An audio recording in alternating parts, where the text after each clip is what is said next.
हमने गौरव से जो जो कहा था, अच्छा, एक एक शब्द गौरव ने वही बोला है। और हमारा गौरव का तय है कि जब गौरव होते हैं तो वही हमें बुलाते हैं, और बाद में जब कभी सम्मेलन ख़त्म हो जाता है तो इतने काम का ये 1000 रुपये हमसे अलग से लेते हैं, जिससे मेरी तारीफ कर रहे हैं। मैं करता हूँ तारीफ।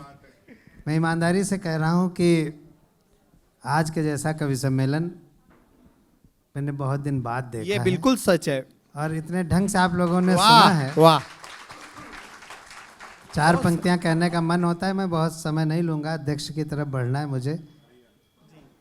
क्या बतलाऊं इस धरती पर कैसा लगता है, इस मिट्टी का जर्रा जर्रा अपना लगता है।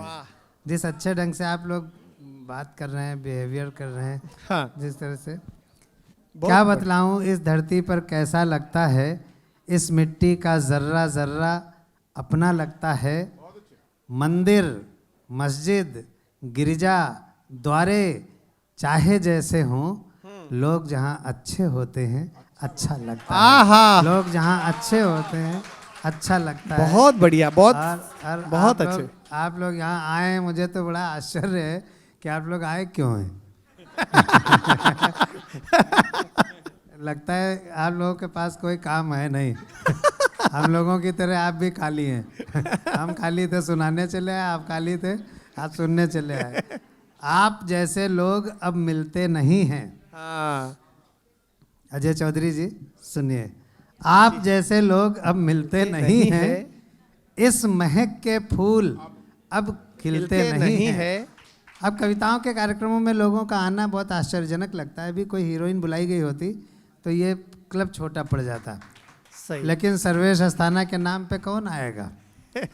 आप जैसे लोग अब मिलते नहीं हैं, इस महक के फूल अब खिलते नहीं हैं। अरे आप चलकर आ गए हैं शुक्रिया, लोग तो भूकंप में हिलते नहीं हैं। बहुत अच्छे, बहुत अच्छे। परसों भूकंप आया था, दिनेश जी हमारे नहीं हिले। पूरी कॉलोनी के लोग निकल के सड़क पे आ गए, ये बैठे रहे। तो हमने पूछा भैया आप क्यों नहीं निकले। बोले लोग समझ ही नहीं पाए, मैं घर में चल रहा था इसीलिए भूकंप आया था। मैं बैठ गया तो काहे का भूकंप। तो यही है, बहुत अच्छे ढंग से आप लोग सुन रहे हैं। गौरव ने मेरी दाढ़ी के बारे में बात की। सच बात है कि ये दाढ़ी मैंने उसी वजह से रखी है जो इसने बताया। और किसी ने बोला भी था कि पत्नी से ज़्यादा साली प्रिय होती है। तो अच्छा, पत्नी छोड़ी नहीं जा सकती, उसकी बात माननी पड़ती है, और साली को इम्प्रेस करना होता है। तो ये मेरा मध्य मार्ग है। मैं क्लीन शेव रहता था, सच कह रहा हूँ, भगवान कसम सच कह रहा हूँ। आज तक कभी झूठ बोला ही नहीं है, कभी झूठ नहीं बोला, आज तक कभी झूठ नहीं बोला है, कभी नहीं बोला है। और अब तो हमारे नेता लोग चले गए, नहीं तो उनके रहते हुए हमें झूठ बोलने की क्या जरूरत थी। कभी झूठ बहुत नहीं अच्छे। मैं क्लीन शेव रहता था पहले। हैंडसम तो खैर मैं आज भी हूँ, लेकिन तब मैं ब्यूटीफुल टाइप का हैंडसम था। क्लीन शेव रहता था, बिल्कुल कुछ नहीं। हम उस जमाने के हैं, हम 10 भाई बहन हैं एक्चुअली। नहीं सच में है। उसमें भी कह रहे हैं वाह वाह। कहो वंस मोर नहीं कह दिया मैंने। 10 भाई बहन है। हमारे पिताजी बड़े दुखी रहते थे। बस 2 मिनट की भूमिका है, फिर कविता सुनाता हूँ। पिताजी बड़े दुखी रहते थे। 9 भाई बहनों की शादी हो चुकी थी, मेरी हो नहीं रही थी। भगवान कसम नहीं हो रही थी। कोई ससुर आता ही नहीं था। कोई ससुर नहीं आता था। कोई ससुर नहीं आता था। एक आया, मैं क्लीन शेव रहता था, हमको देखा और चल दिया। चाय वाय भी नहीं पीने को तैयार। पिताजी ने कहा भाई साहब आप क्यों जा रहे हैं। बोला इससे कौन शादी करेगा, ये तो बच्चा है। मुझे भाई साहब बहुत बुरा लगा। मैंने पूरी दाढ़ी रख ली, पूरी गब्बर टाइप, बहुत दाढ़ी। दूसरा आया, वो भी चल दिया। पिताजी ने कहा भाई साहब आप क्यों जा रहे हैं। बोला इससे कौन शादी करेगा, ये तो गुंडा है। तब मैंने मध्य मार्ग अपनाया। फिर भी कोई प्रपोजल नहीं आया। एक दिन लखनऊ में कवि सम्मेलन था, यही सारे कवि बुलाए गए थे। जहाँ अच्छा कवि सम्मेलन कराना होता है इन्हीं लोगों को बुलाया जाता है। तो ये लोग बैठे थे दोपहर के खाने पे, हमारे घर थे, पिताजी बैठे हुए, बिल्कुल सच्ची, हमको तो अभी तक वो चित्र याद आता है। पिताजी बैठे मुंह लटकाए हुए, तो सोनरूपा जी तो अंदर चली गई, अपना भाभी अभी लोगों के साथ बात करने लगी जाके। दिनेश रघुवंशी जी और गौरव शर्मा और बलराम बैठे हुए ड्राइंग रूम में, और पिताजी बैठे हुए, पिताजी मुंह लटकाए बैठे हुए। तो बलराम तो बोलते हैं नहीं, जैसे अभी भी चुपचाप बैठे हैं, ऐसे चुपचाप बैठे रहे बिल्कुल। इनसे कोई मतलब नहीं, मेरी शादी हो ना हो, इस आदमी से कोई मतलब नहीं है। ये चुपचाप बैठे रहे। दिनेश रघुवंशी जी ने, चूंकि बड़े हैं, तो पिताजी से कहा, चाचा जी आप इतने दुखी क्यों हैं? तो पिताजी बोले, सर्वेश की भी शादी हो जाती तो हम गंगा नहा लेते। अच्छा, हम उत्तर भारत के रहने वाले हैं, तो हमारे यहाँ जब अच्छा या बुरा काम कोई कंप्लीट होता है तो गंगा नहाई जाती है। मैं ये नहीं समझ पा रहा था कि पिताजी मेरी शादी को अच्छा काम समझ रहे हैं कि बुरा काम समझ रहे हैं। बिल्कुल बहुत अच्छे। तो गौरव जो है छोटा है और गौरव जो है मुखर भी है, तो पिताजी से कह रहा, ताऊ जी ऐसा करिए कि सर्वेश भैया का एक मैट्रिमोनियल विज्ञापन निकलवा दीजिए, वैवाहिक विज्ञापन, हो सकता कोई पार्टी फंस जाए। तो मेरा मैट्रिमोनियल विज्ञापन निकलवाया गया, उसमें मेरी उम्र 28 साल छपनी चाहिए थी, लेकिन वो गलती से 82 साल छप गई। 28 नहीं, बिल्कुल भगवान कसम सच है, 2882 हो गया।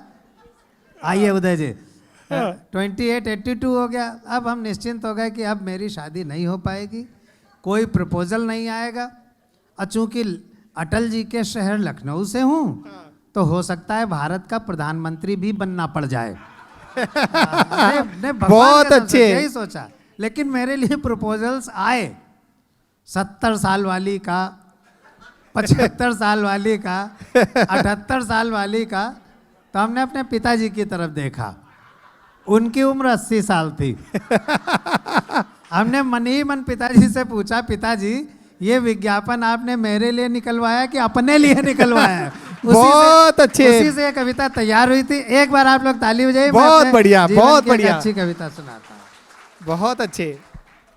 पिताजी को हमारी शादी का ख्याल आया, इसलिए उन्होंने हमारा वैवाहिक विज्ञापन निकलवाया। पिताजी को हमारी शादी का ख्याल आया, इसलिए उन्होंने हमारा वैवाहिक विज्ञापन निकलवाया, लेकिन अखबार ने मेरे बारे में पता नहीं क्या नापा, मेरा वर्णन खरीद बिक्री वाले कॉलम में छापा। लेकिन अखबार ने मेरे बारे में पता नहीं क्या नापा, मेरा वर्णन खरीद बिक्री वाले कॉलम में छापा। शायद अखबार मेरे अस्तित्व के मामले में कुछ धोखा खा गया। ये 15 साल पुरानी घटना है। शायद अखबार मेरे अस्तित्व के मामले में कुछ धोखा खा गया, इसीलिए तो मेरा वर्णन निविदा सूचना के बिकाऊ माल में आ गया। निविदा सूचना को हिंदी में टेंडर नोटिस भी कहते हैं। नहीं, सही बात है, हिंदी में, इसलिए जो शब्द आपकी समझ में आ जाए वो हिंदी। अंग्रेजी ने क्या किया, पूरी दुनिया की तमाम भाषाओं के शब्दों को अपने अंदर शामिल किया और वो विश्व भाषा बन गई। हम हिंदी के लोग या अपनी क्षेत्रीय भाषा के लोग दूसरी भाषा के शब्दों को अपने में शामिल नहीं करते, इसलिए सिकुड़ते चले जा रहे हैं। सही। अंग्रेजी ने हमारी हिंदी से बहुत, लगभग 359 या कुछ ऐसे 49 वो शब्द लिए हैं और अंग्रेजी को रिच किया है। जैसे हमारा जंगल, अंग्रेजी में भी जंगली कहा जाता है। सही है। हमारा संत जो है हमारे यहाँ का, उसको भी उन्होंने SANT सेंट करके उन्होंने अपना संत बना लिया। Yes. हमारे यहाँ जो पथ है उसको उन्होंने PATH पाथ कह दिया। हमारे यहाँ वाहन है, उन्होंने VAN वैन करके कर दिया। इस तरह से तमाम सारे शब्द हैं। तो मैं हमेशा कहता हूँ कि अगर हिंदी को विश्व भाषा बनाना है तो आपको अन्य भाषाओं के शब्दों को शामिल करना पड़ेगा, नहीं तो भाषा कभी भी बहुत बढ़िया कर सकती। अच्छी बात है। तो टेंडर नोटिस अब एक्सेप्ट हो गई। अब जैसे लाइट कहा जाए तो आप लोग सब लाइट बोलने लगे, लाइट आ रही है, लाइट चली गई। अब विद्युत बोलेंगे तो समझ में नहीं आएगा, विद्युत आ गई, कुछ मज़ा ही नहीं आता सुनने में। ट्रेन लेट है, इसमें ट्रेन भी हिंदी का नहीं है, लेट भी हिंदी का नहीं है, और है भी हिंदी का नहीं है, लेकिन तीनों मिलके हिंदी बन गए। सही इस है। तरह से हमको हिंदी को रिच करना होगा, हमें मेहनत करनी बहुत पड़ेगी। बढ़िया बात। अखबार ने मेरे बारे में पता नहीं क्या नापा, मेरा वर्णन खरीद बिक्री वाले कॉलम में छापा, शायद अखबार मेरे अस्तित्व के मामले में कुछ धोखा खा गया, इसीलिए तो मेरा वर्णन निविदा सूचना के बिकाऊ माल में आ गया। नीता जी, आप लोगों की आवाज़ थोड़ा तेज़ है, प्लीज़। बस दो ढाई मिनट की बात है। अब कुछ नहीं, आप ये कप लेके खड़ी हो जाइएगा, एक एक आदमी आएगा लेता जाएगा। अब मैं भूल गया फिर से, जैसे 19 का पहाड़ा सुना रहे हो आप, बीच में भूल जाए तो फिर शुरू से खींचना पड़ता है, 19 से कम 19। लेकिन बहुत अच्छे। थोड़ी सी ताली हो जाए, याद आ जाएगा आपका, ऐसे तालियां। निविदा सूचना। इन्होंने प्रेम की बात कही कि सुना रहे थे सोनूपा जी और सब ने कि प्रेम जो है, प्रेम में आचमन नहीं होता, डूबना ही पड़ता है। मैंने एक शेर कहा था, बाद में भैया उसमें लोगों ने तब्दील किया थोड़ा। ओरिजिनल शेर मैंने ये लिखा हास्य का कि ये इश्क नहीं आसान, बस इतना समझ लीजिए एक जहर की गोली है और चूस के खाना है। ये मैंने लिखा था, लेकिन उसमें किसी ने तब्दील करके उसमें जो और अच्छा कर दिया वो यूं बना, अब आप ताली बजाना, ये इश्क नहीं आसान, बस इतना समझ लीजिए सल्फास की गोली है और चूस के खाना है। तो ये होता है, बहुत अच्छे। सल्फास की गोली है। तो मेरे बारे में सूचना किराए के लिए खाली में आई, कई किराएदार आए, मैं शायद थोड़ा आगे निकल गया 2 लाइन और पहले से। लेकिन अखबार ने मेरे बारे में पता नहीं क्या नापा, मेरा वर्णन खरीद बिक्री वाले कॉलम में छापा, शायद अखबार मेरे अस्तित्व के मामले में कुछ धोखा खा गया, इसीलिए तो मेरा वर्णन टेंडर नोटिस के बिकाऊ माल में आ गया। अब मुझे खरीदने के लिए टेंडर्स आने लगे। अब 4 आएंगे टेंडर, उसमें मज़ा लीजिएगा। अब मुझे खरीदने के लिए टेंडर्स आने लगे, अपने अपने जोर आजमाने लगे। एक में था माल कितना पुराना है, जो खरीद के उसकी जानकारी ले सकते। थोड़ी मुस्कान को ठहाके में और ठहाकों में तालियों का संगीत डाल दीजिएगा तो मज़ा आएगा। अब मुझे खरीदने के लिए टेंडर्स आने लगे, अपने अपने जोर आजमाने लगे। एक में था माल कितना पुराना है, दूसरे में था क्या जहाँ है जैसा है वहीं से उठाना है, where it is as it is. बहुत बढ़िया। एक में था माल कितना पुराना है, दूसरे में था क्या जहाँ है जैसा है वहीं से उठाना है, तीसरा पूछ रहा था मशीनरी की क्या कंडीशन है। बहुत अच्छे। तीसरा पूछ रहा था, आज चौथे पे और आनंद करते हैं, मिल के आनंद करेंगे। तीसरा पूछ रहा था मशीनरी की क्या कंडीशन है, और चौथा जानना चाह रहा था क्या एक बार ट्रायल करने की परमिशन है। बहुत अच्छे, बहुत अच्छे। पिताजी को लगा इसमें क्या कमाल कर दिया। पिताजी को लगा मामला तो संगीन होता जा रहा है। पिताजी को लगा मामला तो संगीन होता जा रहा है। अच्छा खासा नौकरीशुदा विवाह योग्य बेटा लगता है बिगड़ी हुई मशीन होता जा रहा है।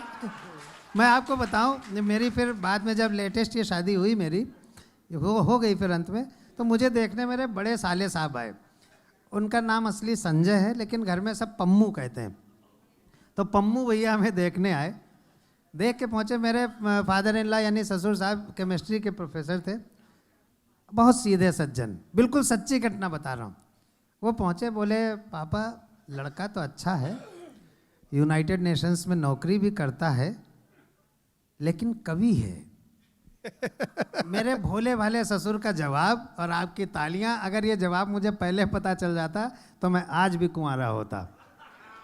बोले पापा लड़का तो अच्छा है और यूनाइटेड नेशंस में नौकरी भी करता है, लेकिन कवि है। तो हमारे ससुर साहब कह रहे हैं कोई बात नहीं, एक आध कमी तो सब में होती है। तो बहुत अच्छे। लेकिन अगले दिन मेरे पिताजी ने कंप्लेंट दर्ज कराई, अखबार ने भूल सुधार की, और अगले दिन मेरे बारे में सूचना किराए के लिए खाली में आई। अगले दिन मेरे बारे में सूचना किराए के लिए खाली में आई। कई किराएदार आए, कुछ तो साथ में एडवांस तक लाए। किराएदारों से एडवांस पड़ता है। कई किराएदार आए, कुछ तो साथ में एडवांस तक लाए। एक किराएदार से पिताजी ने पूछा, महोदय कौन है आप? वो बोला, पढ़ी लिखी जवान बेटी का गरीब बाप। बहुत अच्छे। वो बोला, पढ़ी लिखी जवान बेटी का गरीब बाप, आपने सूचना निकाली है कि आपका नौकरीशुदा विवाह योग्य बेटा किराए के लिए खाली है।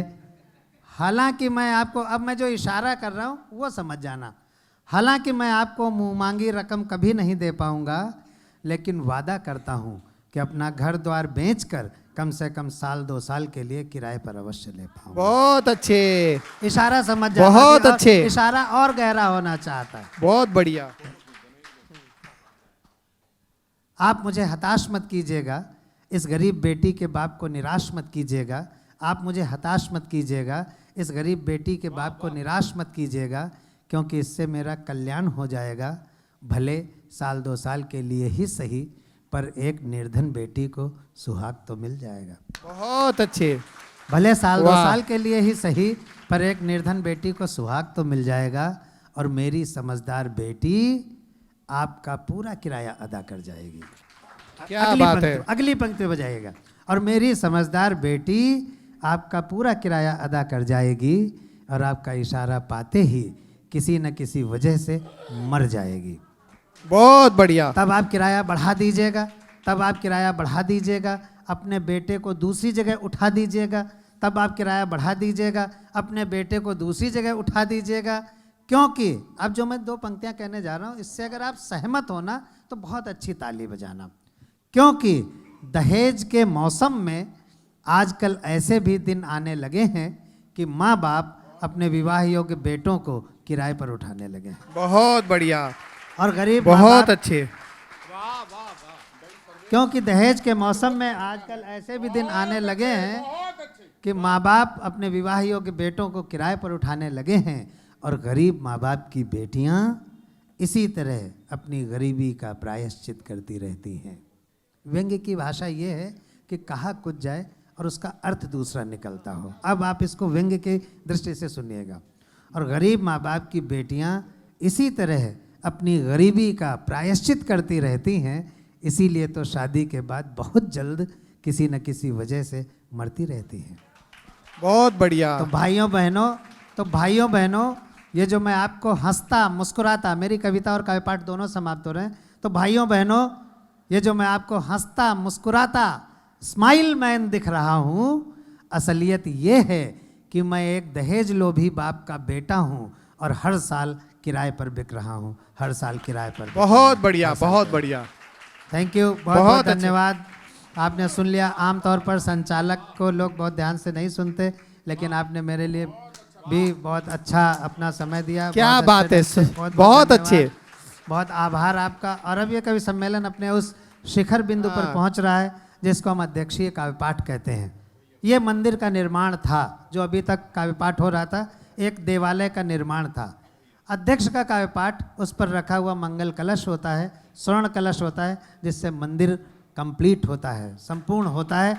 मैं चाहता हूं कि बड़े भाई दिनेश रघुवंशी, जो माँ पर जिन्होंने 1000 से भी ज़्यादा मुक्तक लिखे, जिन्होंने अपने आप को गिनीज बुक में बस पहुंचने ही वाले हैं, उन्होंने जीवन में सबसे ज़्यादा कवि सम्मेलन अगर किसी कवि ने अटेंड किए हैं, सबसे ज़्यादा कवि सम्मेलन, तो हमारे भाई दिनेश रघुवंशी जी हैं। और इस मंच पर जितने लोग हैं या हिंदुस्तान में जितने भी कवि हैं, सबसे ज़्यादा अगर विदेश यात्राएं किसी के खाते में हैं कविता को लेकर के, तो हमारे भाई दिनेश रघुवंशी के लिए हैं। मैं चाहता हूं ज़ोरदार तालियों के साथ आज के अध्यक्ष दिनेश रघुवंशी जी को आमंत्रित किया जाए।